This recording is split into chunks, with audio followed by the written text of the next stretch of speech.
আজকে রান্না করব তেল কই।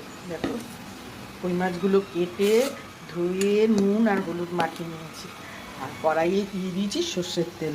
আর এতে একটু সর্ষের তেল বেশি লাগে, যে দিয়ে দিয়েছি ভালো করে। সর্ষের তেলটা গরম হলে, দেখো সর্ষের তেলটা গরম হয়ে গেছে, আর আমি এখন একটা একটা করে মাছগুলোকে সব দিয়ে দেবো।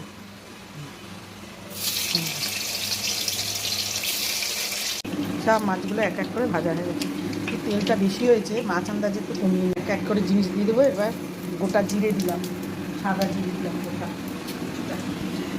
আর দেখো আর দেবো এখানে পেঁয়াজ, আদা, লঙ্কা, একটা টমেটো পেস্ট করেছি, এটা দিয়ে দিলাম।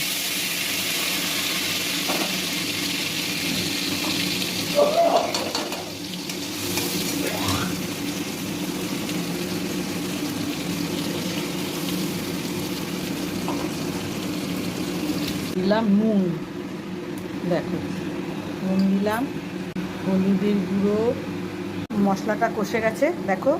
আর এখন দিয়ে দিলাম মাছগুলো দিয়ে একটু মশলাটা দিয়ে মাখাবো।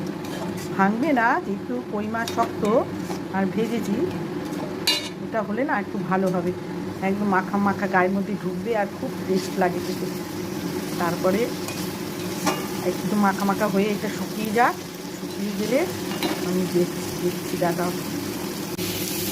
তো হয়ে গেছে মশলাটা একদম মাছের জায়গায়। এখন দিয়ে দেবো একটু জল, এটা কিন্তু বেশি জল থাকবে না, একটু জলটা ভালো করে, ওই মশলাও কিছুটা ঢুকলো আর জল দিয়ে দিলাম, সেটাও এখন মশলাটা ভালো করে দেখো। দিয়ে দিলাম গরম মশলা, এটা দিলাম গরম মশলা দিয়ে টেনে গেল।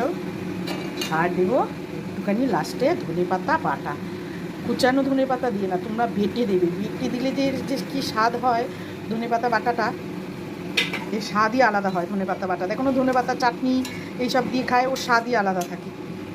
বাটাটা দেবে, দেখবে তার স্বাদই আলাদা হবে। এই যে হয়ে গেছে আমার তেল কই, দেখো। আর একটু টানবে, একটু ফুটে আর টানবে, তাহলেই হয়ে যাবে, নামিয়ে ফেলবো। টাটা। ভিডিওটা কেমন লাগলো অবশ্যই করেই বলো।